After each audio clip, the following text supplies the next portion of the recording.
Ben, damos comezo a mesa redonda de 4 intervintes, de momento 3, despois esperamos que se incorpore o cuarto. Vou ir presentando moi brevemente os que van intervir. En primeiro lugar, a miña dereita, xeográficamente falando, está Jordi Courbet. Jordi Courbet tamén leva tempo traballando no eido das escritas ou de escrita popular. Na actualidade, ademais, compaxina o seu traballo profesional como xornalista no Periódico de Cataluña cos seus labores no Arquivo Municipal de Palafrugell. A miña dereita menos extrema está Gustavo Herbella. Gustavo Herbella é licenciado de grao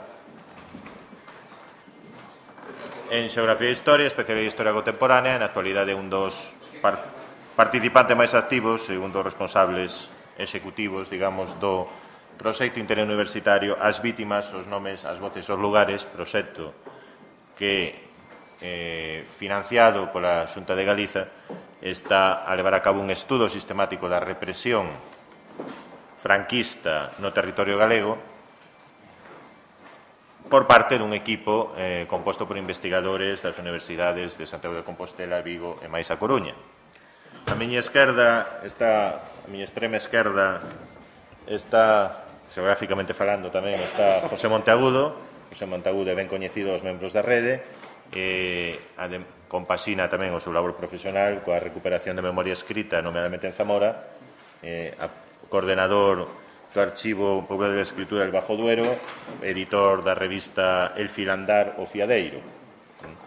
E, finalmente, a miña esquerda tépeda, pois está Paco López Álvarez, tamén coñecido polos seus diversos traballos sobre escrita popular en Asturias, sobre recuperación da mesma, escritas de migrantes, escrita de soldados, a recuperación da fotografía, pero tamén un etnólogo de vocación, é doutor en etnoloxía, etnografía, mellor dito, e director na actualidade do Museo do Pobo de Asturias de Xixón. Ben, cada un deles vai intervir ou vai ter unha intervención que agardamos sexa curta, entre 12 e 15 minutos como máximo. Primeiro van intervir na orde en que os fun presentando. Ten a palabra o señor Jordi Courbet. Bien, gracias. Bueno, a pesar del recorte radical con que nos han obsequiado, no quisiera pasar por alto los agradecimientos al archivo, al Consejo, a la red de ofrecerme la oportunidad de estar aquí en un marco espléndido y con tan admirados profesores a mi lado. Bien, en nombre del Archivo Municipal de Palafrugell, con el que colaboro, también de María Pilar Perea, profesora de Lingüística de la Universidad de Barcelona, que me ha brindado su apoyo tanto académico incondicional. Bien, mi intervención en esta mesa redonda pretende dar a conocer muy brevemente nuestra experiencia particular en el campo de la recuperación de la memoria escrita en Cataluña. Pero bueno, visto que el tiempo apremia, dejaré aspectos más teóricos en manos de los que van a hablar o ya han hablado y voy a ponerme a sintetizar al máximo el proyecto que hemos llevado a cabo. De hecho, estoy aquí para exponer un proyecto que, a juzgar por lo que se ha explicado aquí, de lo que se está hablando, parece a simple vista excepcional. Y digo excepcional en el sentido estricto del adjetivo, porque de hecho nuestro protagonista aquí es una mujer. Y como hemos comprobado, la escasa presencia femenina en el universo de la escritura popular es manifiesta. Y este hecho nos llevaría seguramente a debates interminables sobre las circunstancias socioculturales que lo han propiciado.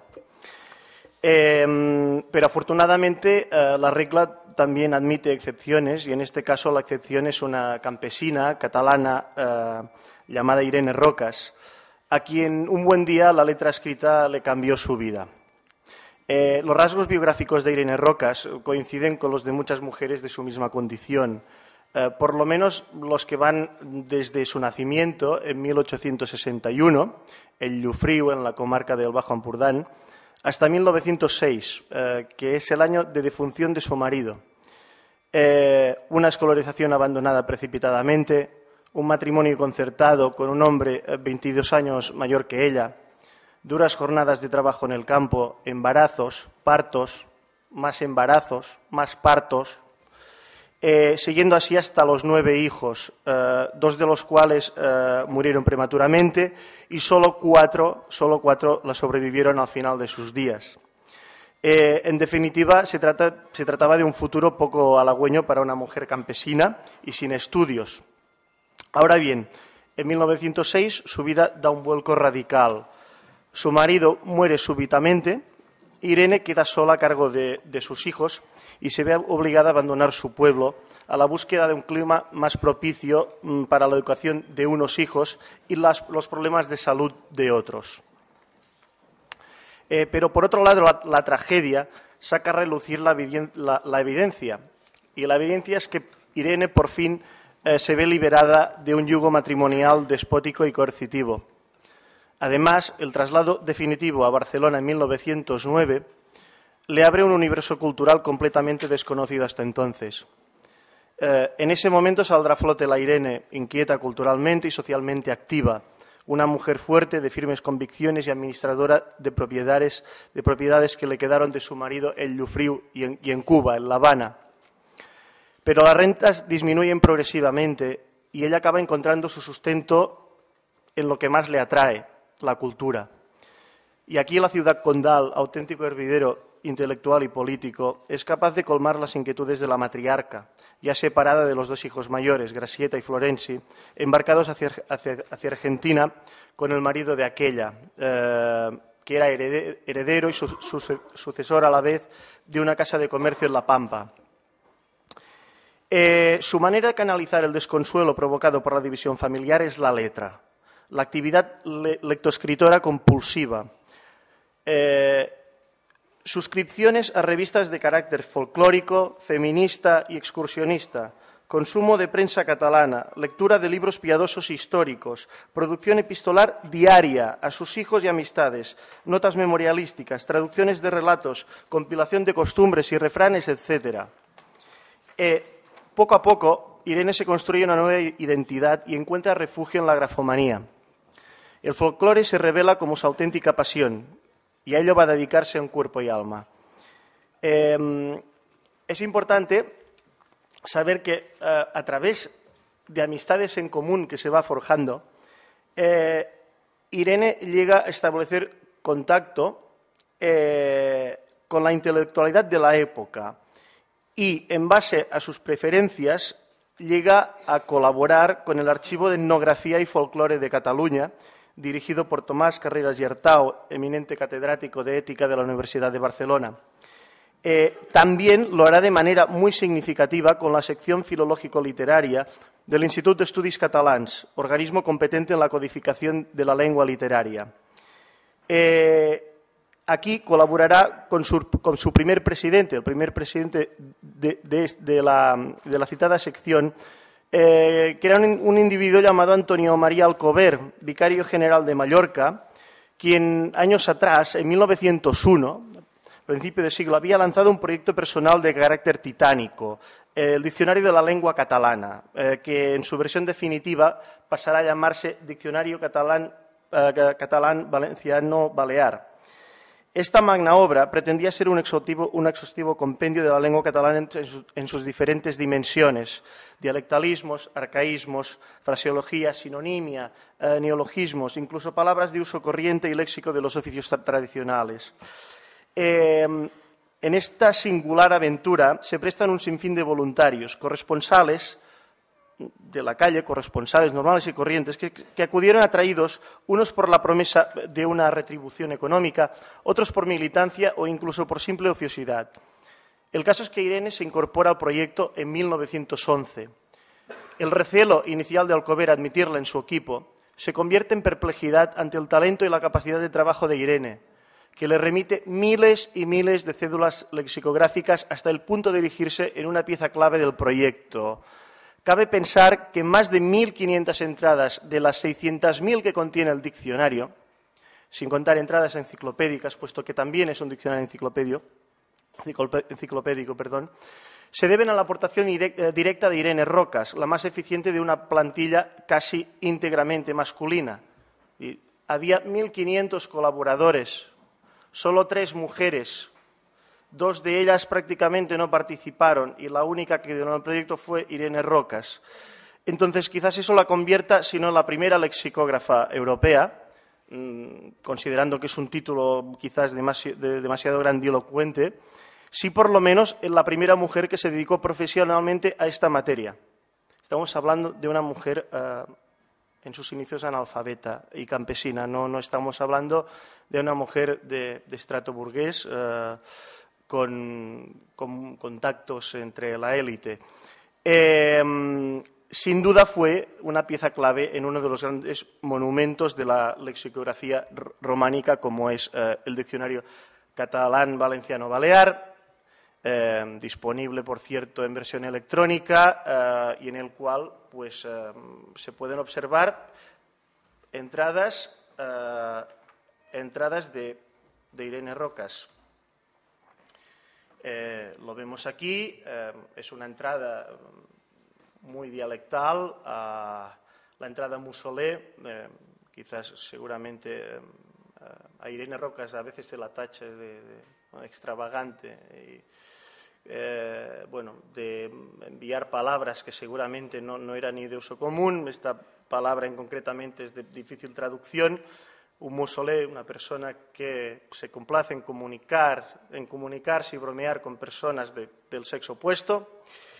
Y bien, como veis, entre paréntesis tenemos la entrada Llofriu, lo cual indica que ella, como corresponsal de su pueblo natal, tenía su entrada aquí. 1.500 entradas como esta fueron su aportación real al diccionario. Pero bien, a pesar de todo, puede que la faceta más interesante aún de Irene Rocas sea la de memorialista. Hoy el legado personal y familiar de Irene Rocas se encuentra depositado en el Fondo Bassa Rocas del Archivo Municipal de Palafrugell, después de años de gestiones, envíos a cuentagotas por parte de sus descendientes argentinos. Irene pasó allí, en Argentina, los últimos 20 años de su vida y quiso obsequiar a su familia con un testimonio descomunal de su existencia. 18 volúmenes con un total de cerca de 3.000 páginas, donde da cuenta de hasta el último detalle de cada día de su vida. 3.000 páginas, 18 volúmenes. De hecho, desde su nacimiento en 1861 hasta 1909, fecha de su llegada a Barcelona, las anotaciones son memorialísticas, es decir, lo que ella recuerda de su vida, clasificado por años.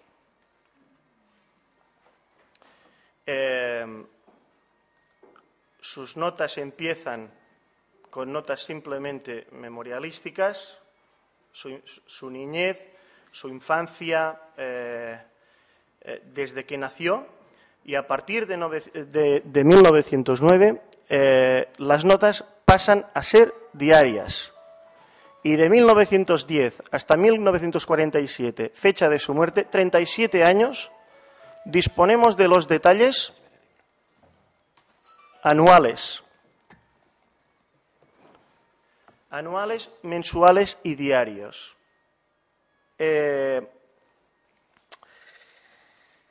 Desde 1909, pues, lo que tenemos es un modelo de dietario.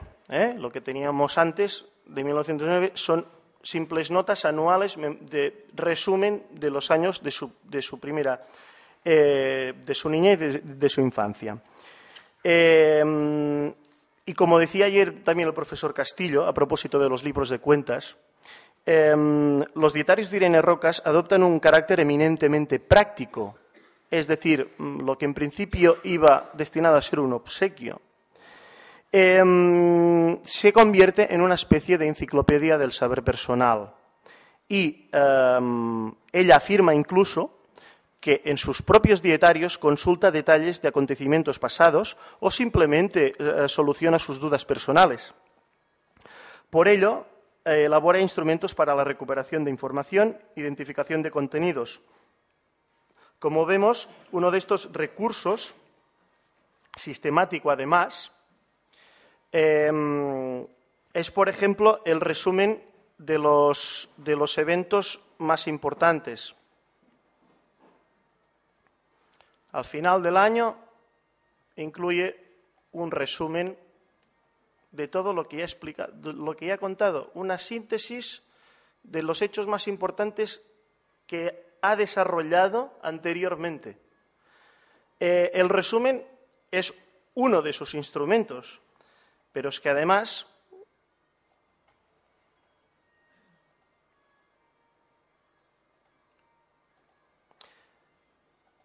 realiza sumarios, índices, para facilitar esta recuperación. Es decir, y en ello, ya de mayor, sobre todo, se convierte en el recurso más usado, el índice o sumario. Así, podemos afirmar que en sus páginas encontramos, más que una obra memorialística, encontramos un auténtico compendio del saber personal.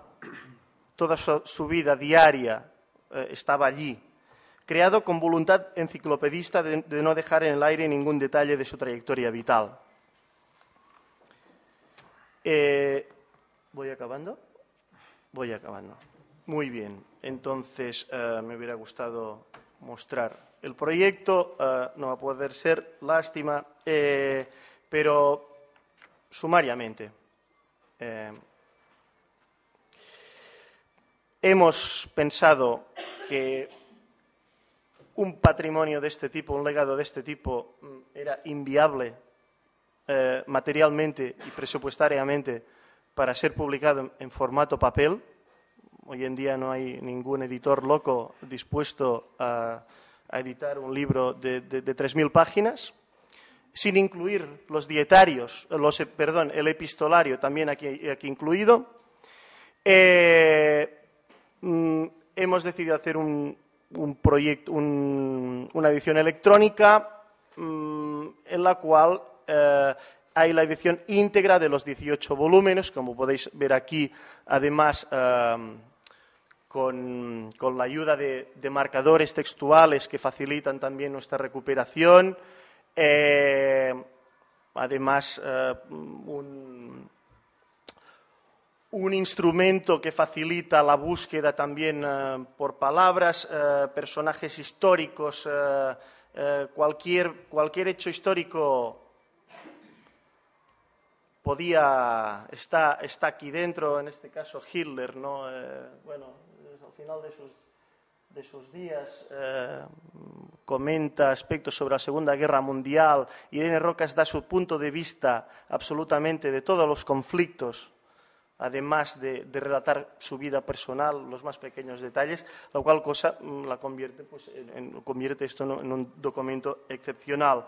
Además de eso, el proyecto que hemos llevado a cabo también dispone del epistolario, este sí, completo, cruzado, de Irene Rocas con Antonio Alcover. Son 160 cartas solo de comunicación con este personaje. No hace falta decir que el epistolario conservado en el fondo incluye miles y miles de cartas que si a alguien le interesa, pues bienvenido sea a empezar a trabajar. Además, hemos incluido también una galería de imágenes desde ilustraciones de la niñez de Irene Rocas hasta un poco, pues, imágenes familiares de su retiro en Argentina. Aquí la vemos con sus nietos, y un poco, pues, su contexto familiar, que incluye no solo la vida en Llofriu, en Cataluña, en Barcelona, sino que también incluye, pues, ilustraciones de su casa natal, hoy convertida en centro cultural en Llofriu, grafitis que ellos mismos dibujaban en las paredes, El patrimonio gráfico y textual de Irene Rocas es una fuente inagotable y es una lástima que aquí pues, no podamos prolongarnos más. Si alguien quiere, pues más tarde o cuando sea puede consultar material, incluso he traído fotocopias y tal de Irene Rocas, de los dietarios. Y nada, solo una frase para acabar. Yo me congratulo en presentar esto, aunque sea en petit comité, porque es el resultado de más de 3 años de inmersión en la vida ajena, en la vida de una persona que para algunos fue pintoresca, para otros extravagante, pero que al fin y al cabo fue una mujer que fue capaz de vencer a su propio destino y quiso dejar su ejemplo a la posteridad. Hoy, 62 años después de su muerte, su legado textual queda abierto al estudio y, ¿por qué no?, pues también a su reconocimiento. Muchas gracias.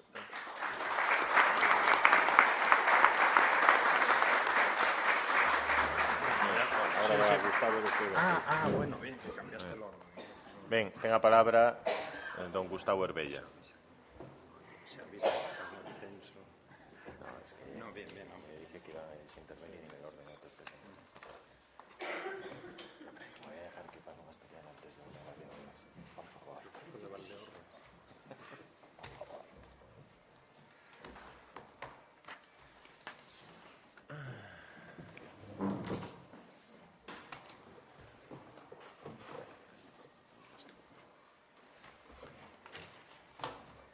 Ben, boas tardes a todos. Antes de nada, quería agradecer no nome do proxecto de investigación as víctimas, os nomes, as voces, os lugares e no seu investigador principal, Lourenzo Fernández Prieto, ternos invitado a estas xornadas. Ben, eu vou falar da documentación que desde que o proxecto se puxo en marcha en maio do ano 2006, pois estamos a levar a cabo coa recuperación tanto de documentación privada como de documentación pública, que algunha de carácter público depositada en arquivos públicos, outra, aínda que sexa pública, en mans privadas. Para empezar, dicirlle os obxectivos do proxecto cales eran, era recuperar as voces da represión, as voces daquelas persoas que sufriron represión desde o ano 1936 hasta o ano 1939, esa é a primeira fase do proxecto, elaborar con eses nomes recollidos a través da fonte oral e da fonte escrita o listado dos nomes da represión en Galicia durante a Guerra Civil e, ao mesmo tempo, os lugares, facer unha xeografía daqueles lugares que gardan algún tipo de memoria da represión, ben sexa lugares de paseos, lugares de torturas, cárceres, etc.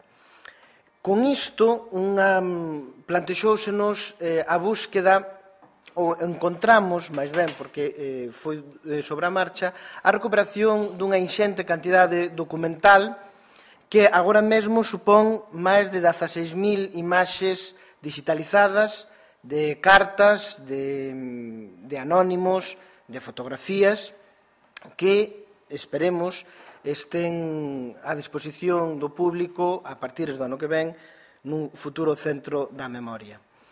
As entrevistas, que é, desde logo, a parte que máis nos aportou a documentación privada, son actualmente máis de 400, poden ver en onde están realizadas, e o que isto conleva, é dicir, é documentación que as familias gardaron a partir do ano 36, con moito risco para eles, porque estamos falando de coleccións de xornais, de fotografías, de cartas, de anónimos, cartas de delación, algunhas delas. E para recollelas o que fixemos foi idear este protocolo no que a familia déixanos o original para nós facer unha copia e devolverlle a eles o original. Por iso o proxecto ten esas 16.000 imaxes digitalizadas, pero non ten, por agora, e esa non era a nosa intención, ningún deses orixinais. Con toda esa documentación, e para unha maior facilidade de consulta, evidentemente, elaboramos unha base de datos. Traigolle aquí un exemplo. Unha base de datos de todas as imaxes, ben sexa fotografía, ben sexa imaxes escritas, e que permite cualquier tipo de búsqueda, evidentemente. Desde o punto de vista da difusión, esta base de datos, tamén, esperemos que para o ano que ven, poderá ser consultada na páxina da memoria, onde está tamén o proxecto de investigación. Os escritos que recuperamos son persoais, que son onde máis me vou deter, públicos, sobre todo son as causas militares que están arquivadas en Ferrol, son os rexistros civis de defunción, son os rexistros de cárceres, literarios, porque moito desta xente perseguida escribía poemas, escribiu ensaios, a maioría, evidentemente, inéditos, que tamén os recuperamos, e despois, neste epígrafe de outros, que case parece un queixón desastre, pois atoparemos algúns documentos escritos, sobre todo en soportes, cuando menos curiosos, como veremos. No caso dos persoais, destacamos, en primeiro lugar, as cartas dos presos.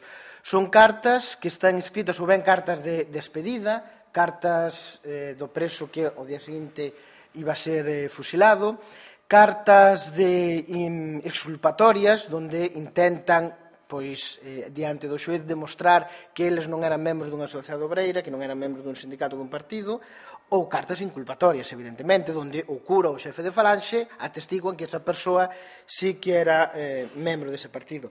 Neste caso, traigo estes 3 exemplos das que temos. Estas serían unha documentación que está anexada a unha causa militar, como proba no xuicio que a esa persoa se lle fixo.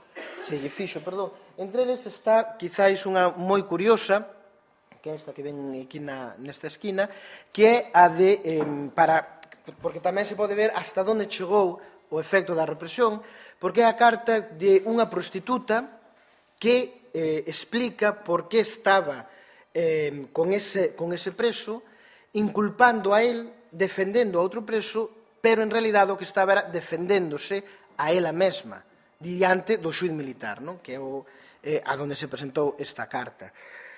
Algúns tamén trouxemos exemplos de, como víamos nas anteriores, a grafía, como estaba formada, e como poden ver aquí, pois, como intentaban estes presos salvar a vida, pois escribindo do pouco xeito, da pouca maneira que sabían. O exemplo da carta do lado, esta que teñen aquí, é ao testamento de Enrique Blaine, que fora alcalde de Vigo e que morreu no cárcere de Vigo, estaba ali preso. E é unha carta que a familia conservou, é unha carta testamento, porque é a última carta, os últimos recordo que a familia Blaine, que nos deixou amablemente fotografiar, conserva de seu pai. Estes serían ese tipo de exemplos, estas cartas. Neste caso, estas dúas xa non pertenecen a unha causa militar, non están nunha causa militar, senón que están no arquivo persoal desas xente que fomos a entrevistar e que moi amablemente nos deixou copiar. Outro tipo de documentación, como vimos ata agora, eran cartas que eran de xente represaliada. Este caso chegounos no último mes unha colección de cartas, 30 e tantas cartas, de unha madriña de guerra, é dicir, un soldado que estaba no frente, que tiña unha madriña de guerra de Bueu, e que lle escribía unha serie de cartas, que este é o exemplo. Trouxenllas para ver tamén a diferencia deste tipo de documentación epistolar que temos. Este sería o exemplo dun deses anónimos. Temos algo máis, trouxen de exemplo este que é da Gudiña, concretamente do que era da familia do que foi do último alcalde da Gudiña no ano 36. Este tipo de documentación tamén son evidentemente as menos, pero tamén as estamos conservando no proxecto. Dentro dos persoais tamén nos chegaron unha serie de memorias de presos, de represaliados, uns fuxidos, outros presos, exiliados, que, sobre todo, por lo menos as que o proxecto conserva, e aquí traigo o exemplo de dúas desas memorias, foron escritas despois da morte de Franco, donde a persoa recordaba o que lle pasou no seu pobo dende antes do 36. A primeira delas é as memorias dun mariñeiro de Moaña, de membro da CNT, condenado a morte, conmutada, donde é unhas memorias que xa, desde aí supoño que non se poderá ler, pero o que di están dedicados ao seu neto. O seu fillo non sabía da existencia destas memorias. Cando nós fomos entrevistar o fillo, porque o que se escribiu, evidentemente, pois xa faleceu nos anos 80, o seu fillo descubriunas, cando lle dixemos se tiña algún tipo de documentación ou fotografía do seu pai, empezou a rebuscar nun baúl que quedara ali despois da morte do seu pai, e de repente atopou unhas libretas.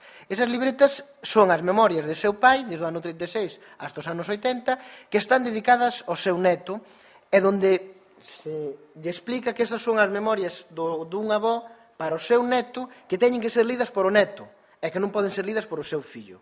Estas, traigo ya de exemplo, porque van ser inminentemente publicadas en edicións do Castro cun estudio dos investigadores do proxecto. As seguintes son, evidentemente, como poden observar, son manuscritas. As outras, xa mecanografiadas, son de un cenetista da Grove, residente en Trincherpe, en Guipúzcoa, que tamén fixo 4 tomos de memorias. Neste caso tamén trouxen para outra maneira de recordar esas memorias, que é a través de mecanografiadas, non manuscritas. Tamén nos atopamos con diarios escritos realizados no mesmo momento en que estaban acontecendo os feitos. O exemplo, son algúns, temos varios, abundan máis, paradóxicamente, este tipo de documentación, máis, por lo menos, as que chegou o proxecto, que as memorias. Aquí temos, naquela parte, é un desagravio. O pai é un home de Vilamartín de Valdeorras, que lle matan o fillo, está desaparecido, nunca toparon o corpo, e quere, nesta primeira páxina o que di, que ele escribe este diario para que, cando algún día España chegue á xustiza, alguén poda meter na cadea os que mataron a seu fillo. O que teñen aquí son os diarios de Gonzalo Becerra Souto, un toupo das Nogais, que estuvo agochado desde o ano 36 hasta o ano 75, sae da súa casa o 20 de novembro do 75 para festexar a morte de Franco, e morre en abril do ano 76, nas Nogais. Durante o seu agochado, desde o ano 36 ao ano 75, escribe un diario. O proxecto teno digitalizado, son 10.000 páxinas digitalizadas do diario, donde, evidentemente, no ano 36, 37 e 38 ten contidos políticos, porque incluso nos anos 40 nalgúna páxina aparece non un apoio directo á guerrilla, pero si un complaciencia que a guerrilla nestes montes de Lugo, para chegar aos anos 50 e 60, co que narra a vida cotiá dunha familia labrega como era a súa das Nogais. Pois que se a mai vai ao mercado, que se veñen a comprar unha vaca, etc, etc, etc.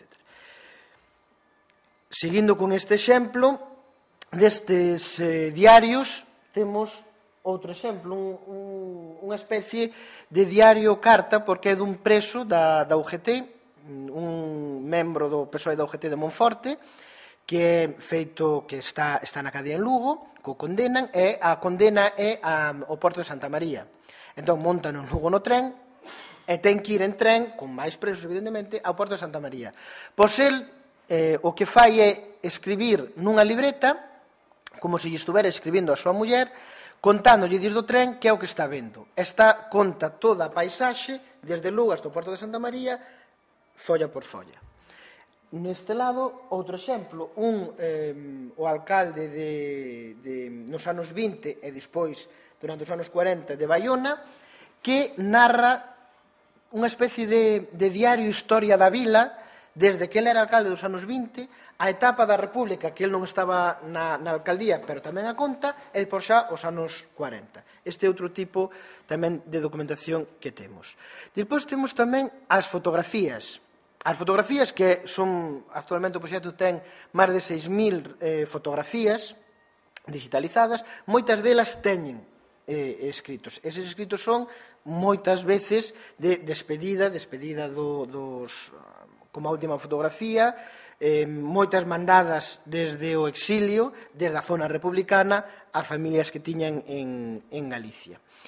Agora pasaríamos estes escritos máis xurídicos militares, que son os das causas que están depositados no Arquivo Militar de Ferrol, tanto as de terra, que son moi coñecidas porque xa hai moitos estudios feitos, como as de marina, que o proxecto de investigación foi un dos primeiros que fixo un baleirado sistemático das causas de marina depositadas en Ferrol. Estes son exemplos destas causas. Ao lado destes textos estarían as cartas que víamos ao principio de inculpando pois a determinados aos presos, non? Que ali estaban. Incluso, como poden ver, naquele lado era o procesamento de un fuxido que está declarado en rebeldía e para pechar a causa o que aportan é, cando o matan no monte, que non pode estar procesado en rebeldía porque está morto. E a mellor maneira de demostralo é a través da súa fotografía. Seguimos, son exemplos de causas, escritos dos comandantes, etc. Este sería un exemplo de fichas de cárcere. Este é un libro, o libro da cárcel de Ferrol, que está depositado na cárcel de Coruña, na cárcel provincial. Para Ourense e para Lugo, as fichas son fichas, formato ficha, onde aparece o nome, etc. No caso de Coruña, o proxecto aínda non pudo dar con esas fichas que a priori semella que están desaparecidas para Coruña. En Pontevedra, por agora, non se poden consultar porque están sendo trasladadas ao arquivo provincial. Este sería un exemplo de rexistros civis, que tamén consultou o proxecto. Algún tipo de xornais, aquel que poden ver é unha revista erótica dos anos 30 que serviu para inculpar a un preso no ano 36, está axuntada a unha causa militar.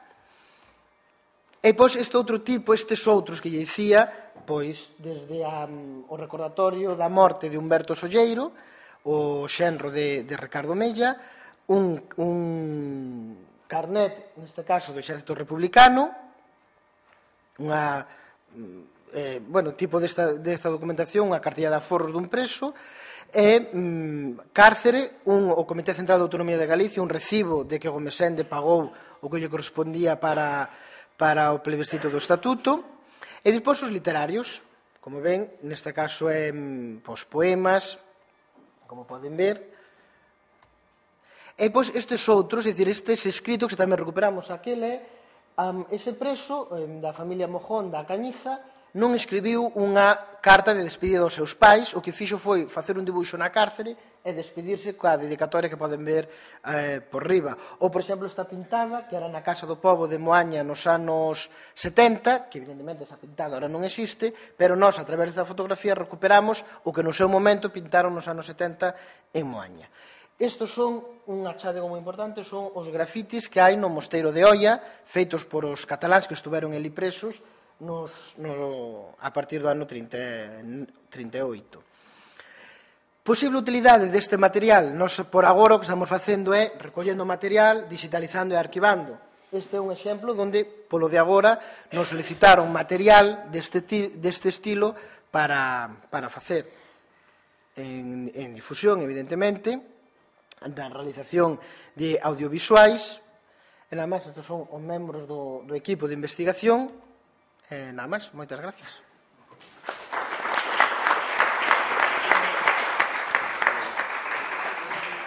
Moi ben. Ten a palabra don Joaco López Álvarez.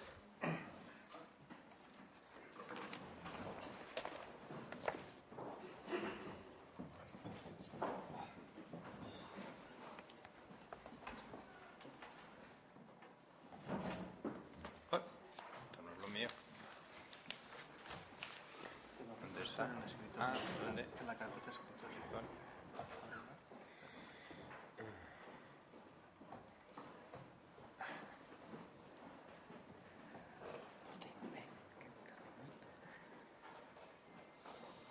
Bueno, buenas tardes. Me voy a ahorrar agradecimiento. Estoy Vamos a ver.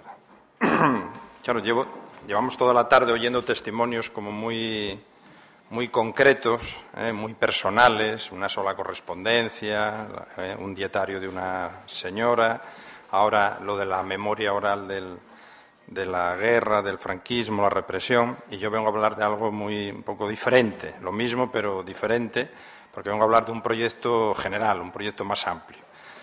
Entonces, vengo a hablar del Museo del Pueblo de Asturias, que está en Gijón, y bueno, vengo a decir que un museo es la mezcla de un objetivo, de un plan, de unos conceptos y de unos conocimientos.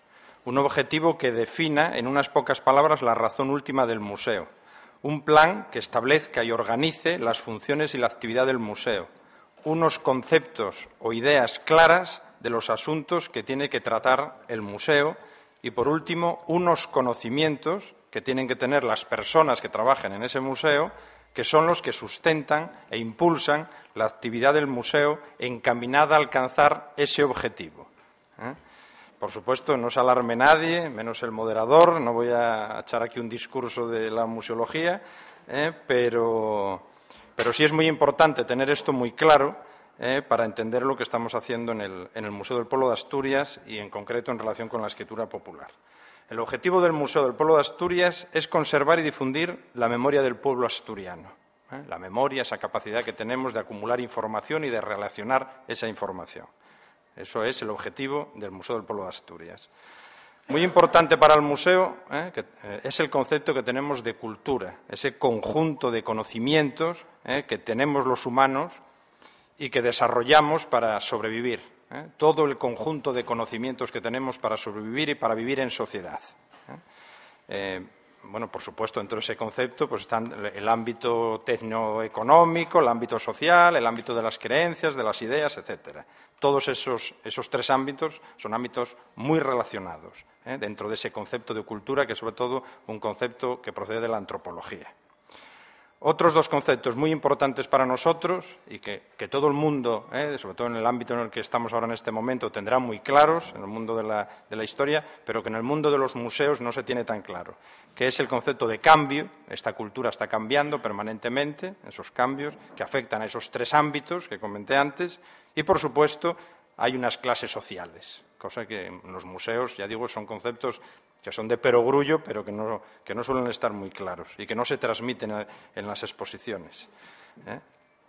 Por último, hay un territorio, hay unos espacios geográficos donde viven las sociedades. En el caso de Asturias están las ciudades, están las villas y están los pueblos. Y también hay unos espacios fuera de ese ámbito que es lo que es la región asturiana, que es los países donde viven los emigrantes, que también hay que conocer. Dentro de Asturias también está la montaña, están los valles, está la costa. Bueno, con todo esto lo que quiero decir es que un museo como el Museo del Pueblo de Asturias tiene que conservar testimonios muy variados de esa realidad, testimonios muy variados. La propia realidad es la que se impone a la hora de hacer las adquisiciones, o sea, de formar las colecciones. Todo esto que están viendo ustedes en estas diapositivas, que son del museo, son todo adquisiciones hechas en los últimos 15 años, desde que un poco se aplicaron a este museo que se había fundado en 1968 estos criterios que yo estoy comentando. ¿Por qué digo esto, que la propia realidad se impone a la hora de las adquisiciones? Porque yo mismo tengo que reconocer que cuando empecé a trabajar aquí y empecé a formar estas colecciones, pues deseché cosas que hoy, merecerían casi pasar a un pelotón de fusilamiento. Rechacé cosas, porque yo procedo de un mundo, yo hice prehistoria, procedo del mundo de la etnografía, pero esta etnografía con intereses en mundos rurales el más arcaico. Entonces, bueno, yo cuando empecé aquí, pues vi cosas, que no voy a decir, porque lo mismo saldría mal parado, cosas que rechacé o que no me interesaron, no me parecía que tenían interés. También tengo que decir que, bueno, aprendí, está mal que lo diga yo, pero creo que aprendí bastante rápido y en poco tiempo no se desechaba absolutamente nada en este museo. No se le hace ascos a nada.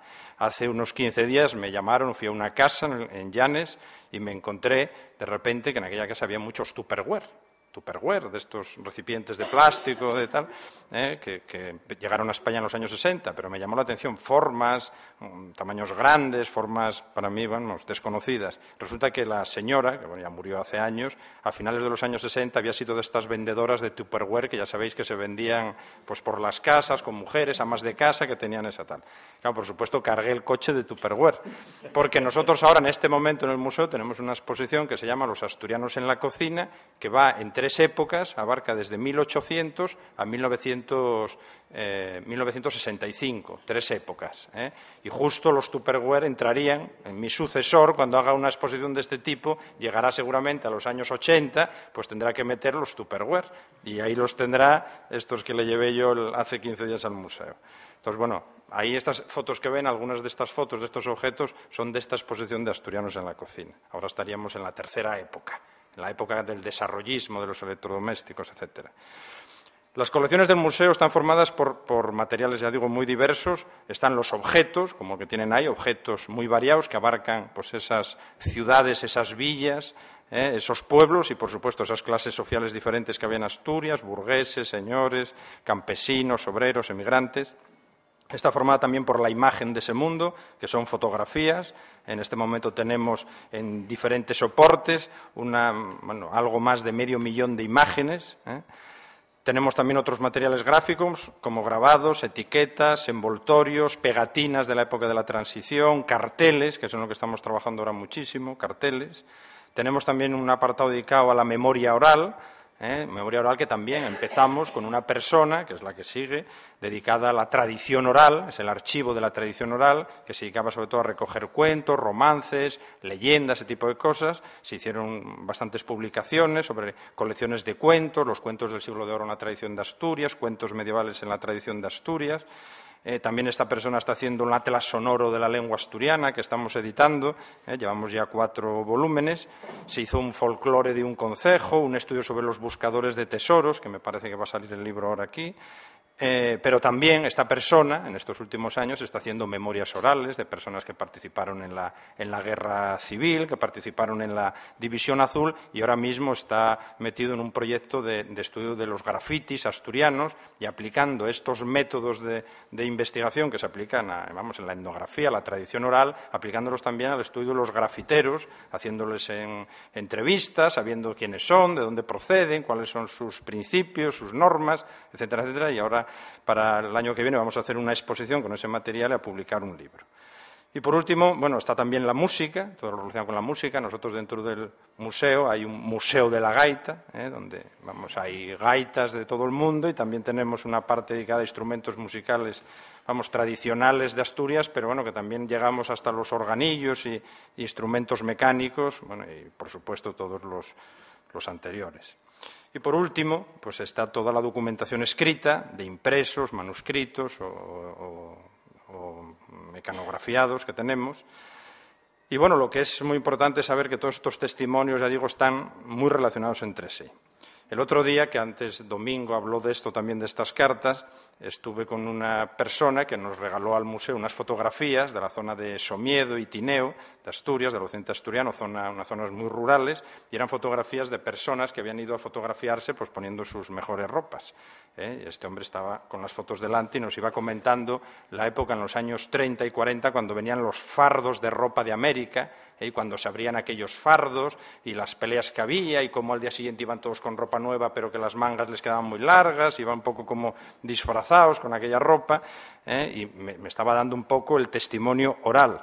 Tenía delante el testimonio gráfico de esa ropa, pero por otro lado, hace unos pocos días también llegaron al museo unas cartas de los años 30 y 40, donde una emigrante desde Brooklyn, en Nueva York, habla de la ropa que os estamos mandando, que no os peguéis por esa ropa, que decirme las necesidades que tengáis, y sobre los zapatos comenta que como no sabe el número del pie y los números no coinciden con los de América, les dice y les dibuja, lo vais a ver dentro de un rato en una fotografía, les dibuja mandarme el pie dibujado de la manera que yo os lo pongo aquí, para saber exactamente cuál es el número de vuestro zapato. Entonces, bueno, con esto quiero decir que ahí tenemos los testimonios orales, los testimonios escritos, testimonio gráfico, y ahora solo nos queda conseguir ropa de la que venían esos fardos de América. Entonces la documentación escrita del museo es muy variada. Tenemos archivos de nobles, de casas fuertes de Asturias, del Marqués de Ferrera, del Marqués de Cienfuegos. Tenemos archivos de burgueses y de políticos, como son una parte, no todo el archivo ni mucho menos, pero sí una parte de archivo de Alejandro Mon, ministro de Hacienda en el siglo XIX, de su sobrino, Alejandro Pidal y Mon, que fue un personaje que lo fue todo en este país, fue desde político, ministro, director de la Academia de la Lengua Española, bueno, en Asturias un cacique, una persona importantísima, del cual tenemos pues pequeñas partes, no tenemos el archivo, si tuviéramos todo el archivo de Alejandro Pidal y Mon, pues bueno, sería tremendo. Tenemos toda la correspondencia que recibió en algunos años de su vida, pero que es muy interesante. Por ejemplo, esto, claro, si contase pues las historias de la procedencia de todos estos materiales, pues tendríamos que dormir aquí varios días. Pero, por ejemplo, esto de Alejandro Pidal y Mon procede de Valencia, pero a través de un señor que veraneaba en Alicante, que iba a Valencia, allí compraba cosas y después, para pagarse sus vacaciones, venía a mí y me lo vendía. Pero bueno, así es como llegó esto de Alejandro Pidal y Mon. Tenemos archivos de profesionales, de un ingeniero muy importante de mediados del siglo XIX, Gregorio de Aurre, también con una historia muy peculiar.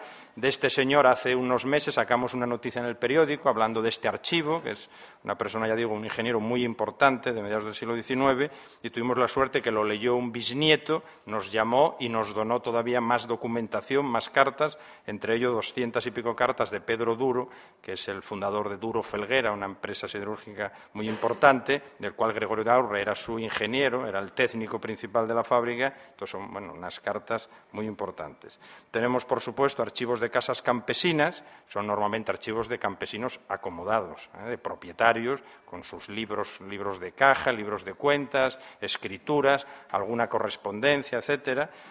Tenemos archivos de comercios y de bancos, sobre todo de comercios. Tenemos 3 grandes archivos completos de Boal, del occidente de Asturias, de Proaza y de Llanes. Los 3 eran comercios de ropa, uno también traficaba con hierro, tenía un cine, y los 3 eran corresponsales de bancos. Y ahí se puede estudiar perfectamente pues esas remesas de dinero, porque ahí las tienes todas, todas las remesas de dinero que mandaban los emigrantes que estaban en América a sus familias. También tenemos una parte de un archivo de un banquero de Pravia muy interesante, porque era un hombre muy popular, Andresín lo llamaban, y ahí hay correspondencias de emigrantes que él casi no conoce y se presentan. Estimado don Andrés, soy fulano de tal, no se acordará de mí, le cuenta su vida y al final le pide un favor para que dé dinero a su madre, para que adelante cierta cantidad, para que le haga tal gestión. Entonces, bueno, es una correspondencia las que hay ahí muy interesantes. Tenemos también archivos de empresas, y ahí también tienen mucho interés las cartas de los vendedores que, por ejemplo, están en América y le escriben a los dueños de estas empresas. Tenemos diarios de personas, no son muchos, pero bueno, tenemos el diario de una telefonista, que me parece que era ese que acaban de ver, diario de soldados en el frente de Levante, diario de un soldado durante la caída del frente de Asturias, que es muy interesante en los últimos meses, y que además él no era republicano, él era más bien un hombre de derechas, pero estaba en el ejército republicano, con lo cual no portaba armas, sino que estaba en una compañía de estas que se dedicaba a hacer fortificaciones. Este es un diario del soldado que está en el frente del Levante. Tenemos diarios de viajes, de migrantes, de enfermos. Y por último, pues tenemos correspondencias, muchas correspondencias, por un lado de soldados, de presos también, algunas cartas de estas de las últimas, de algunos presos antes de que los fusilasen en la cárcel del Coto.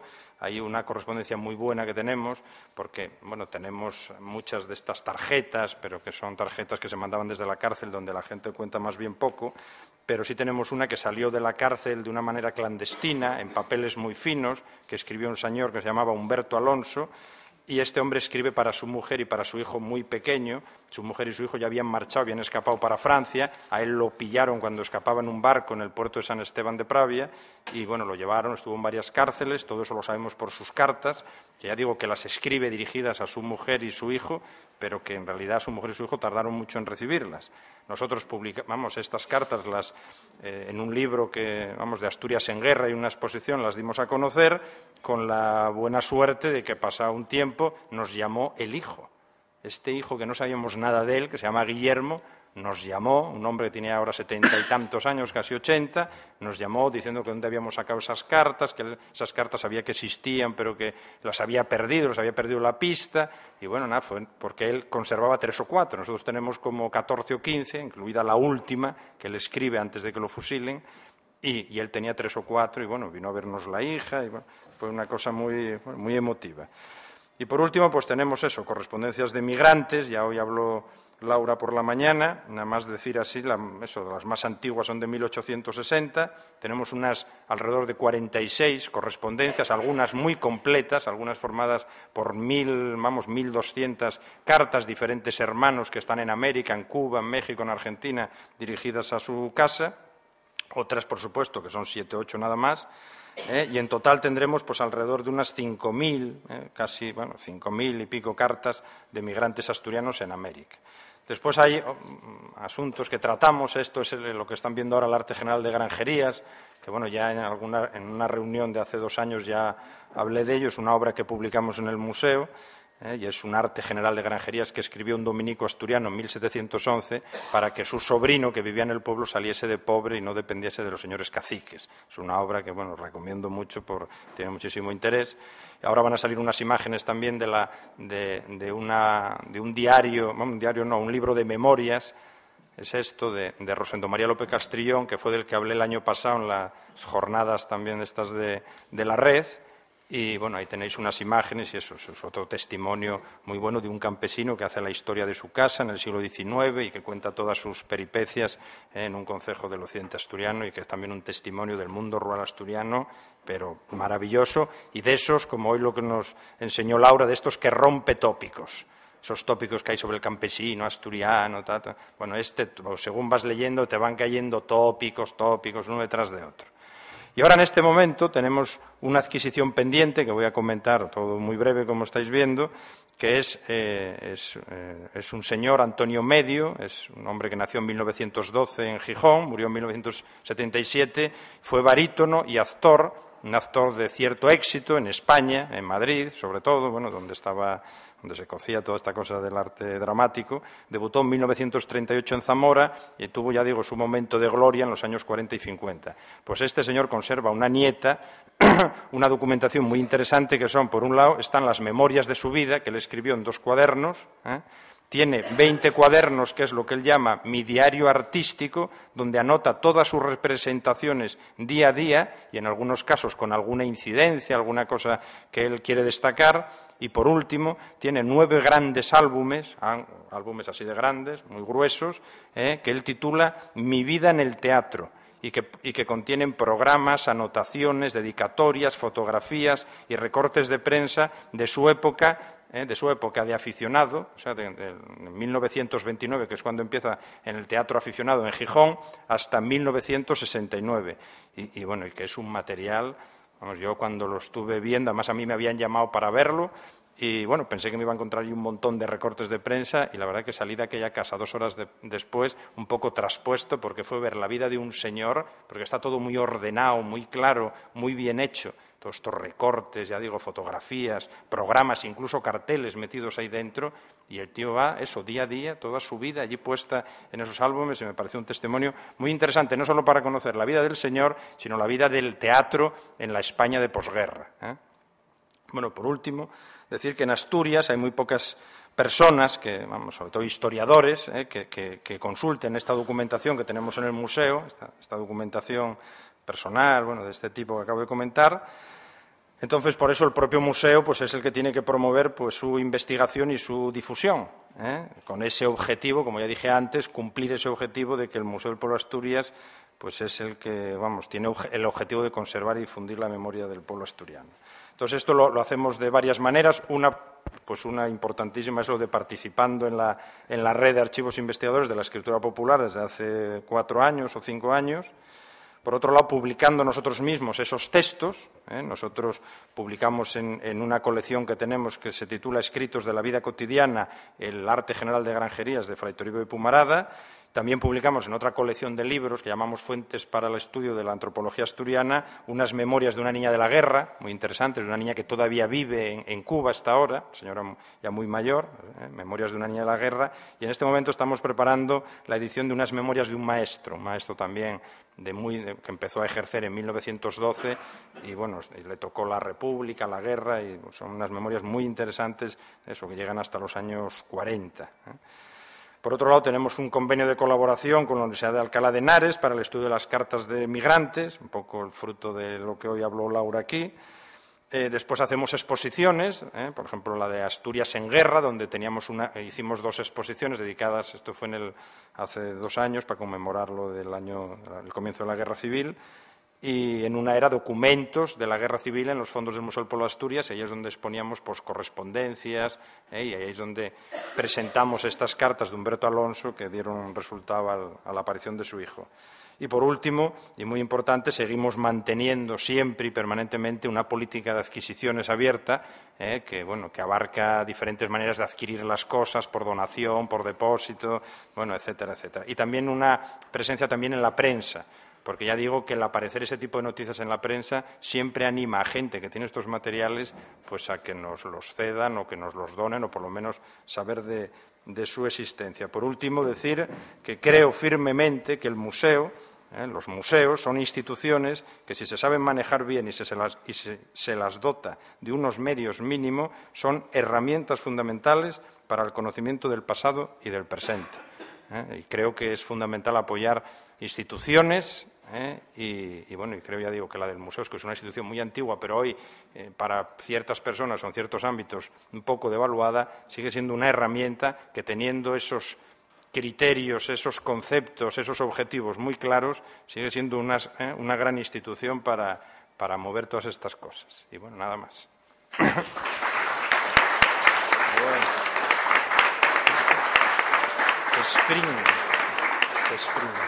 Muy ben. Por último, José Montagudo, o único que conserva a súa identidade despois de todo este baile de nombres.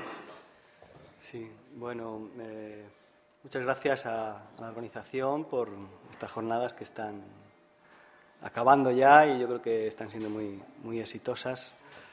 Los que me conocéis un poco, iniciamos el archivo de la escritura popular Bajo Duero en Zamora con un espíritu parecido al que ha comentado Joaco, de recoger a partir de la tradición oral y de la investigación etnográfica, pues fuimos deslizándonos algunos miembros de esta asociación hacia el interés por la memoria escrita, y fue así como constituimos este archivo, que quisiera parecerse un poco a la labor que hace Joaco en su museo, pero al ser una asociación sin ánimo de lucro y que funciona con el desempeño voluntario de los socios, pues conseguimos lo que podemos. Ahora mismo creo que estamos llegando al fondo número 100, o sea, tenemos simplemente 100 depósitos, algunos más numerosos, otros más elementales, pero de alguna forma vimos que la red de informantes que tenía la asociación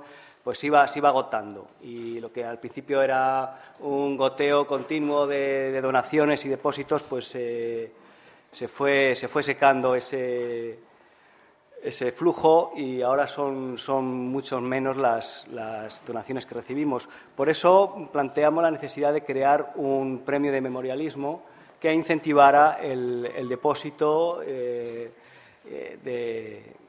de materiales de escritura, ¿no? Y planteamos un proyecto que en principio iba a ser, para también no agotar los temas, iba a ser temático. Entonces el proyecto de premio de memoria iba a dedicarse cada edición a un tema, al trabajo, a la escuela, a todos los temas que hemos visto en los que se centra la escritura popular. Y en este primer proyecto, que luego os contaré cómo ha evolucionado, pues planteábamos como objetivos los que eran casi los que impusimos al archivo en su creación. Primero, incentivar la escritura memorialista. Segundo, recuperar y salvaguardar el patrimonio documental personal y familiar. Tercero, aportar nuevas fuentes para la investigación social. Y cuarto, difundir los testimonios escritos de la gente común. La forma de intentar llevar a cabo este proyecto, pues mirando lo que era posible y lo que era conveniente para lo que recibíamos apoyo, decidimos empezar por el tema de la migración, que bueno, es un asunto que tiene mayor probabilidades de apoyo institucional, bueno, por motivos políticos y ideológicos evidentes, ¿no? Y comenzamos a plantear el premio de la migración zamorana. Al principio se lo planteamos a la Diputación y recibimos el apoyo para hacerlo simplemente a nivel provincial, ¿no? Con el apoyo también de la Universidad de Distancia, centro asociado, que es el que se hizo cargo de un poco de todo lo que es el apoyo logístico y dar un poco de cobertura también académica a lo que es el premio. Mi intención es hablar exclusivamente de este premio por lo que pueda servir de experiencia para los demás, con toda la humildad de un premio bueno, que ya va por su tercera edición. Estamos obteniendo, en la primera edición, esta zamorana, fueron 79 memorias las que recibimos. La segunda, en el año 2006, que ya se amplió a la región de Castilla y León, subimos a 82 historias de vida. Y en la segunda edición, que fue el año pasado, ya bajó un poquito, también se van agotando un poco los recursos que tenemos, y bajó a 45. Pero bueno, ya es un acervo considerable, ¿no?, de la emigración castellana, sobre todo porque hemos intentado llegar a los emigrantes que fueron a América, que fueron los más mayores. Hemos descuidado la emigración interior o la emigración europea por considerar que los supervivientes, las personas que pueden transmitir ese testimonio, todavía tienen edades que pueden ponerse a escribir unos años, mientras que la migración a América, que fue en los primeros años del siglo XX, pues las personas que podían dar testimonio en primera persona eran muy mayores. Incluso de la primera edición hubo gente que falleció al poco tiempo porque tenían edades muy, muy avanzadas. En lo que fue la viabilidad del proyecto, considero fundamentales, aparte de las implicaciones personales, como hemos visto sobre todo con el ejemplo de Raúl y tal, y de las instituciones, el apoyo de la red. Yo creo que la constitución de la red de archivos ha supuesto una base, un colchón para las iniciativas así más endebles como las nuestras. Y luego, al organizar el premio, también hay dos cuestiones que han funcionado bien y tengo que mencionar cuáles son esos factores que se han tenido en cuenta. La organización, en la que el centro asociado de la UNED ha sido fundamental, porque requiere una labor muy importante de llegar a esos mediadores. Al final, para la consecución de historias y de materiales de escritura popular, es muy difícil llegar a la propia gente, ¿no? Ha hablado Raúl de cómo los alumnos, o esta mañana, por medio de las escuelas es posible llegar. Una institución como un museo también tiene alguna posibilidad, pero en principio los investigadores nos vemos imposibilitados de crear nuestras propias fuentes y de acceder a la intimidad que supone la escritura autobiográfica, los archivos familiares y todo esto. La labor de los mediadores es, por tanto, fundamental, y en este premio nos servimos de los centros de migrantes en América, de las casas regionales, que han tenido un proceso de reagrupación de las provincias en Castilla y León, y sin el apoyo de estas personas que llegaron directamente a las personas de las que se sabía que tenían o bien escritas unas memorias o que conservaban archivos familiares importantes, pues no hubiéramos conseguido lo que hemos conseguido. También hemos implicado a la prensa, que mencionaba hace poco también Joaco, ¿no? Y incluso en el jurado, los miembros, aparte de yo mismo, pues el resto son periodistas. Y hemos conseguido de esta forma también que la prensa local, que desde que está en Internet es muy leída y muy consultada por los emigrantes, se entere no solamente de la convocatoria del premio, sino de muchas historias y de muchos contactos personales que podemos obtener, de hilos de los que tirar para perseguir las historias familiares de los propios emigrantes, ¿no? desde la primera convocatoria se decidió, visto el interés que tenían casi todas las memorias recibidas, que bueno, hay muchas cosas de las informaciones y de la propia escritura de las memorias que tienen en común con los epistolarios y con las cartas, que es de lo que más he hablado, pero las autobiografías de los emigrantes tienen una particularidad muy diferente de las cartas. Las cartas congelan un momento, o si es un epistolario amplio, permiten ver una evolución en un pequeño periodo del tiempo, pero cuando una persona mayor escribe su autobiografía, da una perspectiva de toda la vida, ¿no? De todas formas, es verdad que son autobiografías condicionadas a unos intereses muy concretos. Y nosotros, bueno, eso en parte es fruto de una habilidad para obtener historias que contasen lo que les interesa a los investigadores de los estudios migratorios, pero en parte también tenemos que contar con ese sesgo a la hora de trabajar con ellos, ¿no? Y en ese punto lo que hicimos fue elaborar unas bases de participación donde se plantearan explícitamente qué es lo que se iba a valorar, ¿no? Y entonces, en el punto segundo, nos lo planteamos esto. Los trabajos presentados deben ser relatos autobiográficos no novelados, narraciones sobre la vida del autor o de su familia, inéditos, y deben dar testimonio de recuerdos sobre la experiencia de la migración, bien sea transoceánica, continental o interior. Los textos se presentarán manuscritos y tal. Y luego, hablando del jurado, planteamos también, al tratarse de un premio de memorialismo no literario, se valorarán la naturalidad y la sinceridad de las narraciones, así como el interés de la información etnográfica, histórica y social que aporten, no así sus cualidades estilísticas. Su fallo será inapelable. También comentamos que pueden venir acompañados de ilustraciones como documentos, dibujos o fotografías, aspecto que se valorará expresamente. Era una forma de condicionar que junto a lo que es una escritura simplemente memorial, ¿no?, se acompañaran pues todo tipo de materiales como fotografías.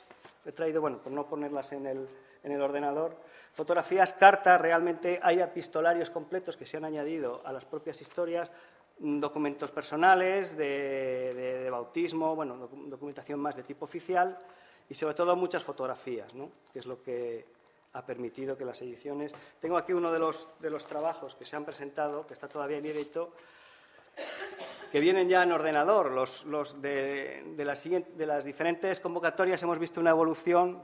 En el primero había manuscritos escritos a máquina y ya en los últimos, bueno, la máquina de escribir ha desaparecido por completo y prácticamente todos los trabajos están escritos a ordenadores y llegan incluso con las imágenes digitalizadas, ¿no? Entonces, tenemos ya que eso, luego comentaré para qué nos va a servir también. Aquí las cartas vienen digitalizadas y documentos transcritos, con lo cual nos sirve para poner en marcha otro proyecto que ya no es tanto de nuestra asociación, sino del Centro Asociado de la UNED de Zamora, que es crear un archivo específico de la emigración castellana y leonesa, porque ya se ha conseguido, gracias a este premio, una colección importante, por un lado las historias, por otro lado los materiales que se han obtenido con los mismos anejos a las historias que han participado en el premio, y por otro lado hemos conseguido algo también muy importante, que es una base de datos de todos los participantes. Con el formulario también nos cuidamos mucho tanto de que todos recoger los datos de las direcciones, email de todos los participantes, como de reconstruir un poco también el contexto en el que se ha escrito cada memoria de las participantes. Porque, en principio, como intentábamos llegar a la gente más mayor, había el problema de que muchos de ellos ya no se encontraban en condiciones de escribir y modificamos las bases para que pudieran ser los descendientes los que escribieran la historia de sus mayores, los que habían iniciado esa vida de migrantes, ¿no? De esa forma, lo que conseguimos es que muchas de las historias no son propiamente autobiográficas, sino que son historias más que una historia de una familia, de una estirpe. De hecho, uno de los ganadores es la historia de 6 generaciones, desde desde el abuelo del protagonista hasta sus propios nietos, viendo cómo también la experiencia migratoria no es una experiencia individual, es una experiencia en la que se implica toda la familia, bueno, como se mencionaba mucho esta mañana, en la que hay muchas estrategias, hay unas relaciones que se van creando con la distancia muy particulares, y eso en esas historias se recoge muy bien, ¿no? Todos esos, tanto los materiales como estos datos de contacto van a permitir una investigación, yo creo que de bastante calidad, para ver el aspecto más cualitativo de las migraciones y ver sobre todo su dimensión familiar y también cultural, ¿no? En cuanto a los contenidos de las propias de las historias, os voy a leer aquí un texto que escribí a propósito, aunque hay muchos que coinciden con los de las cartas, pero al ser una escritura retrospectiva sobre memorias tiene algunas peculiaridades. Por ejemplo, los recuerdos de la infancia aparecen con una viveza especial en los ancianos, que tienen presente con gran detalle acontecimientos vividos muy tempranamente, antes de los 10 años, ¿no? Es curioso cómo se produce eso que han llamado fosilización de la memoria, ¿no? El emigrante que está mucho tiempo fuera conserva imágenes y muy detalladas, ¿no? Muy curiosamente, con un valor etnográfico para reconstruir también la vida en los lugares de origen importante, ¿no? Al ser motivada la escritura sobre aspectos, pues bueno, todas las historias hablan de la salida, ¿no? Cómo fue la salida, que siempre traumática y provisional. La idea de regreso es permanente. Se apuntan las causas económicas en el fondo, pero en concurrencia con otras, ¿no? El alejamiento, la huida, respuestas a llamadas y reclamos. Hay también muchas desavenencias familiares. Hay problemas de embarazo, de cuestiones de este tipo, que en otras fuentes, por supuesto, no se ven, ¿no? Los viajes dan ocasión a muchas peripecias, naufragios, ocultamiento como polizones, cambios de destino. La llegada se cuenta ya teñida de desilusión, ¿no? La frialdad de los centros de acogida y la búsqueda de vecinos y familiares. La acogida, la acomodación en el destino. Los relatos son, en este caso, bastante unánimes. Todos tuvieron que trabajar con intensidad y dureza en una carrera incesante por mejorar las condiciones de vida y por aumentar los ingresos. Transmiten esa sensación de verse atrapados en un callejón cuya única salida era el ahorro para regresar. Los apoyos familiares son fundamentales, pero también motivo de incomodidades y conflictos. La vida laboral está marcada por un constante cambio de ocupación. Son frecuentes los comienzos en actividades agrarias, que abandonan en cuanto pueden para dedicarse a la industria, construcción y servicios, sobre todo transporte y comercio. Son conscientes de que, en tanto que migrantes, ocupan los puestos que dejan los naturales del lugar. Se reseña con asiduidad la influencia de los acontecimientos históricos, las guerras, las crisis económicas, los cambios políticos, los desastres naturales en el devenir de la vida familiar, que es causa de continuos cambios y a menudo frustra la consecución del regreso. Muy comunes son las referencias a los desplazamientos de los distintos miembros de la familia, consecuencia de la división ocasionada por la migración. Sí, voy a terminar. La voluntad de regresar es muy intensa y, la mayor parte de las historias son bastante duras, en cuanto que la mayor parte de ellos no pudieron regresar, sobre todo porque hemos sabido llegar a estos emigrantes que no han sido los exitosos, ¿no? Sino gente que se quedó allí porque son los que han participado sobre todo porque los premios, aunque eran cantidades para aquí simbólicas de 1.000 euros, 1.500 euros, claro, eso en Cuba o en Argentina pues es un dinero considerable. Entonces, ahí sí se han volcado personas de condición muy humilde. Este año, en el último, hemos premiado también a una niña de la guerra de Zamora, que incluso llegó con esto de la operación Añoranza y le dieron la oportunidad de quedarse y no se adaptó a Zamora y se volvió para allá. Las perspectivas son un poco difíciles también porque, vamos viendo que van disminuyendo y yo creo que tenemos que superar algunas dificultades, ¿no? Por un lado, enfocar hacia otros fenómenos y, por otro lado, también yo creo que darle mayor proyección, que hasta ahora nos hemos quedado, incluso dentro de la región, prácticamente fuera de Zamora no se conoce este premio porque es una región un poco desarticulada y Zamora tiene una posición periférica y bueno, el apoyo de la Junta todavía no es decidido. La cuestión es que se cree este centro, este archivo o museo, porque realmente yo creo que es un tema que está saliendo mucho en este encuentro y que nos tenemos que plantear en la red de alguna forma la cuestión entre archivos y museos, ¿no? ¿Cuál es la fórmula? Porque para la creación de este centro el proyecto de archivo no ha sido respaldado. Las instituciones prefieren un museo, que es algo como más vistoso, que es algo como que da mejor imagen, que tiene una apariencia y un contenido visitable, y lo de los archivos, pues parece que... Voy a terminar, sí. Digo que hay que juntar museo y hay que juntar, sí. Sí, de hecho, el proyecto se va a hacer así, ¿no? Como archivo-museo, ¿no? Incluso en la red de la UNESCO de centros migratorios está formada por museos, no por archivos. Entonces, bueno, si realmente nos planteamos el hacer centros temáticos, porque bueno, también es otro tema entre los centros más generales y los centros temáticos, pero este de la migración yo creo que ahí hay que aclararse, ¿no? Un poco, o buscar fórmulas conjuntas o estudiar un poquito esto de los archivos y los museos. Nada más, muchas gracias.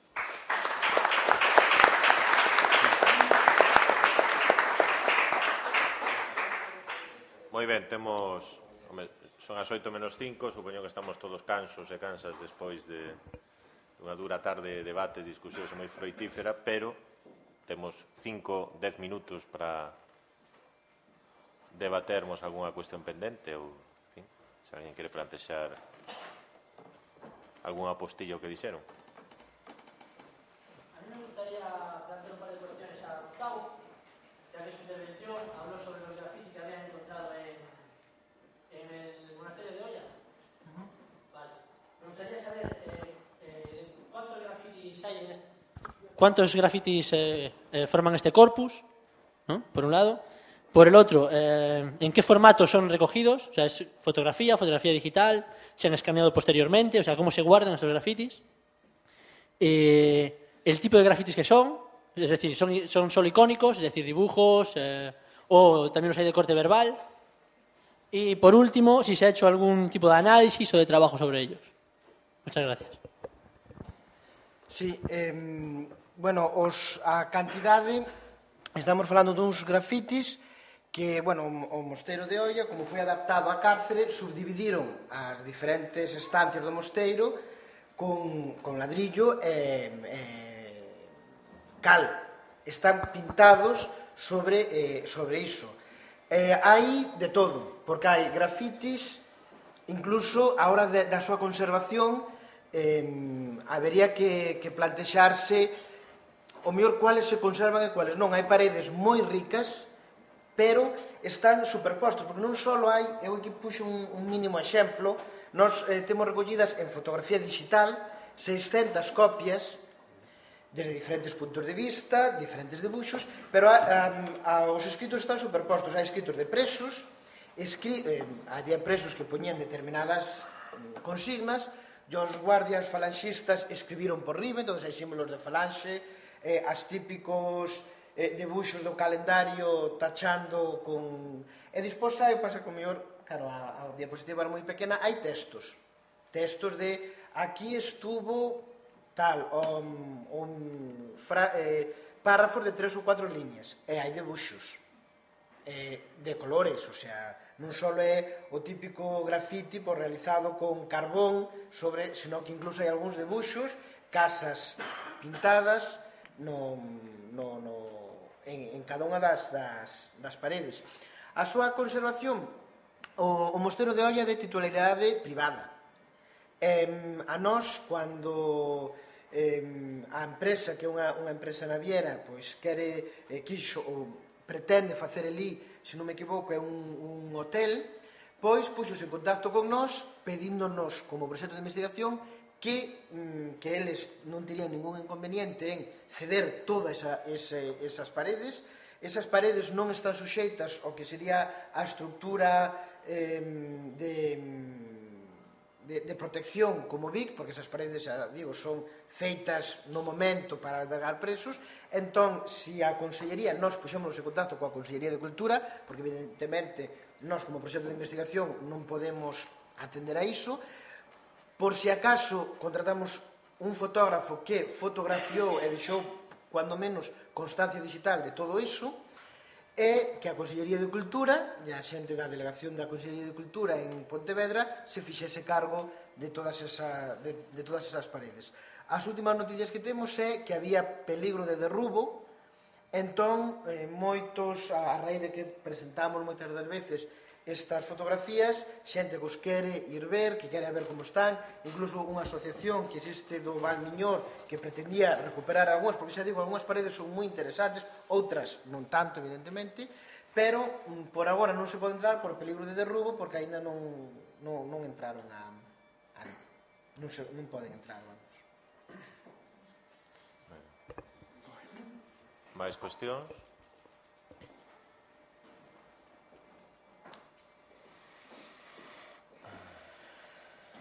Antes de nada, agradeceros un poco a todos, ¿no?, las exposiciones y sobre todo las iniciativas que estáis teniendo y el trabajo que habéis hecho, porque nos sirven mucho, creo, a todos, ¿no? Y como a los demás los tengo muy vistos, voy a hablar también con Gustavo. Me ha interesado mucho el proyecto que has presentado y quería preguntarte si habéis tenido en cuenta las solicitudes de indemnización que desde el año 2000 están llegando a los archivos militares. No lo sé si habéis tenido acceso a esta documentación. Te lo digo porque yo estuve trabajando en el Archivo Militar de Guadalajara y a partir del año 2000, cuando comenzaron estos procesos de indemnización a la privación de libertad, ¿no?, con este nombre tan sui generis, que implicaba todo, ¿no?, desde prisiones hasta campos de concentración, incluyéndose también los batallones disciplinarios y de trabajadores. Lo cierto es que junto a todas esas solicitudes la gente mandaba toda su documentación personal para demostrar que se había estado X tiempo en un sitio, ¿no?, porque la ley permitía solo la indemnización según el tiempo pasado, ¿no?, con esa privación de libertad. Se incluían cartas, se incluían memorias, se incluían dibujos, diarios, y toda esa documentación está anexada a esas solicitudes. Y es una documentación prácticamente perdida, ¿no?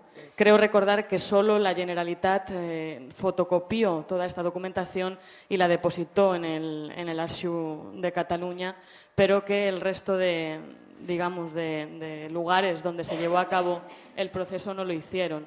Lo digo porque un proyecto tan interesante, que está recuperando tantas cosas, con cierta fuerza también, ¿no?, quizás podríais intentar acceder a esas solicitudes y a la documentación anexada e incluirla aquí, porque si no se incluye en cosas como esta, seguramente no se va a incluir nunca en nada y sí se va a acabar perdiendo, como sugerencia y como también propuesta, ¿no?, para avanzar un pouco en eso. Sí, nos, cando se plantexou o proxecto, evidentemente partimos dunha cronoloxía. Toda a documentación que ata agora vimos e que agora estamos intentando de toda ela, de toda a que presenté, tanto registros civis, causas militares, etc., sacar ese listado de nomes dos represaliados en Galicia. Miramos as causas militares entre o ano 36 e o ano 39. Evidentemente, as que dices ti son moi importantes para a consulta. Tamén, no caso de Galicia, tamén nos quedan as dos anos 40, todas as que se refieren á guerrilla, que nós tampouco ainda vimos.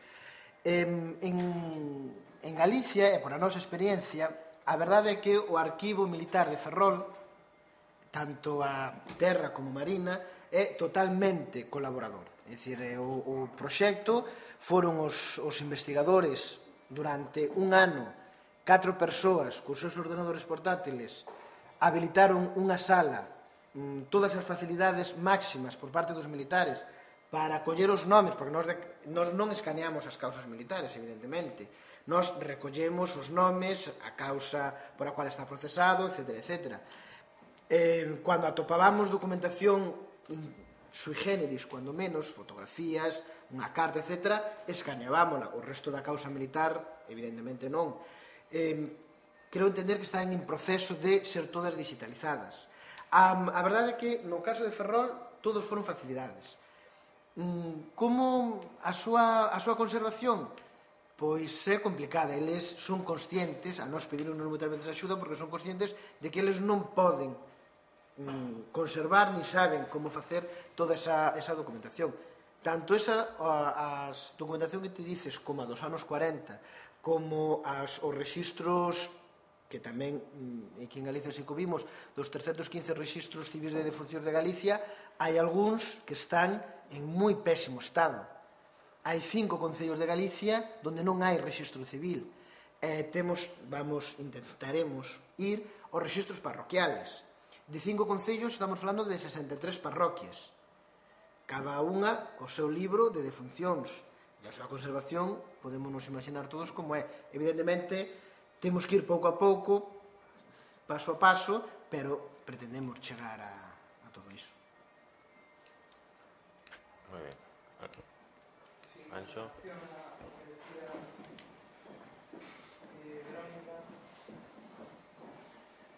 Lo que decía Verónica respecto de esa documentación que posúen, é verdade que posúen os arquivos militares.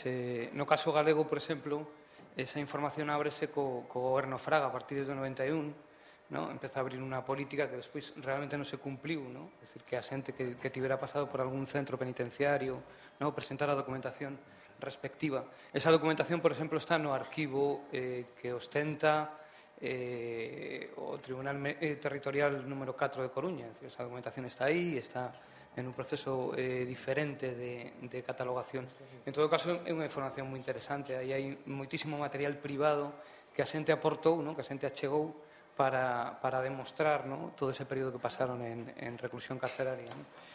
E claro, eso abre un proceso, é dicir, eso abre unha espita de discusión que estamos vivindo ahora co proceso que abre Garzón, ¿no? de investigación de toda a dictadura franquista, donde vamos a poder acceder a moitísima máis documentación que sabemos que está escondida, que leva anos escondida, leva décadas escondida, é documentación secreta. Vamos a poder acceder a moitísima documentación que está nos arquivos estatais, ¿no?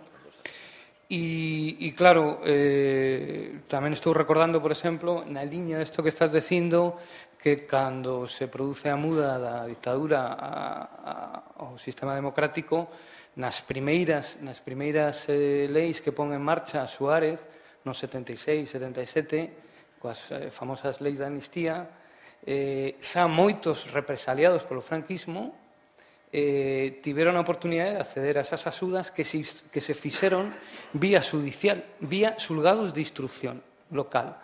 Por tanto, as persoas que tiñan sufrido algún tipo de represión foron diante dun xuiz de instrucción e declararon, xunto con dous testigos, xunto con dúas testemunhas, declararon, ¿no? Cal foi a responsabilidade de determinadas persoas na morte dun familiar ou en determinado aspecto represivo, ¿no? Aí hai documentación tamén moi interesante. Por exemplo, un dos grandes misterios da sociedade española é que non podemos acceder aos arquivos judiciais, ¿no? Que é un auténtico misterio. Están atrapados, ¿no? polo control que fan os que controlan realmente os resortes dos arquivos, ¿no? Por certo, esta tarde, cando viña aquí a Santiago, a Sala do Penal da Audiencia Nacional paraliza todo o proceso de maneira cautelar, todo o proceso que tiña en marcha Garzón, co cal, fundamentalmente e básicamente porque Garzón solicita exhumar algunhas fosas ou algúns restos que estaban no Valle de los Caídos, ¿no? Porque estamos tocando a fibra sensible, o corazón sensible da dictadura, ¿no? E nese sentido, na liña do que estabas dicindo, eu creo que se o proceso de Garzón vai adiante, vamos a poder acceder os investigadores que traballamos en escritura popular a moitísima documentación que nos va a sorprender moitísimo, ¿no? Vamos a acceder a documentación privada que está en moitos canles que nestes momentos non podemos acceder. Un investigador normal non pode acceder a determinada información, ¿no?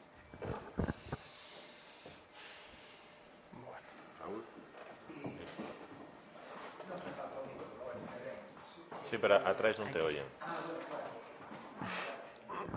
Unha cuestión moi puntual. O proxecto exemplar ata onde eu albisco xa leva 2 anos e pico de funcionamento.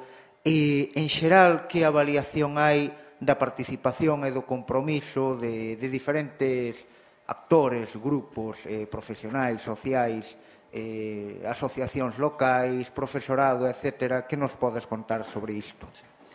Ben, o apoio ao proxecto por parte da sociedade civil, chamémoslle así, foi total.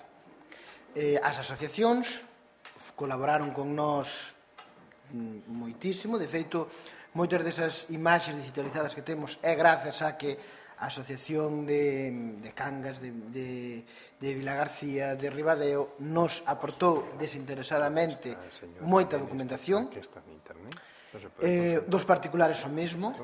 A xente aportounos tanto esas entrevistas que tiñan feitas de fai anos en analóxico para que nos as digitalizáramos, devolvemos unha copia digitalizada e o arquivo, o centro, quedarase con unha tamén desas copias. Por parte da administración, as facilidades foron totais. Os militares, como xa dixen, total foron o seu apoio. Quizás onde máis atrancos que se subsanaron, pero sí que houve atrancos. De feito, Lorenzo Fernández Prieto tuvo que ter varias entrevistas co presidente do Tribunal Superior de Xustiza de Galiza para que se abrieran algúns deses rexistros civis de defuncións. Dos 315 rexistros, os de Ourense xa estaban traballados por Julio Prada, que é coordinador do proxecto nesa provincia, xa nos pasou os resultados, pero no resto de provincias houve rexistros civis que se negaron a abrirnos. Evidentemente, desde que o presidente do Tribunal Superior de Xustiza comunicou a todos que tiñan que ser abertos para a investigación, non houve problemas. O atranco maior nese aspecto, que foi o atranco que simplemente retrasou un pouco máis o traballo nas expectativas que tiñamos, foi o dos rexistros civiles. Do resto, a verdade é que todo foron facilidades. Ben, ben, se non hai máis preguntas, levantamos a sesión. Agradecemos a todos a activa participación. Recordamos dúas cousas. Os integrantes da rede de arquivos escrita popular están convidados a unha cea no restaurante o 16 ás 9:15. É dicir, todos os integrantes de la red están invitados a unha cena a las 9:15 no restaurante o 16, Rúa de San Pedro, número 16. Segundo, mañana los miembros de la red tendrán una reunión aquí a las 10 de la mañana, en este mismo lugar.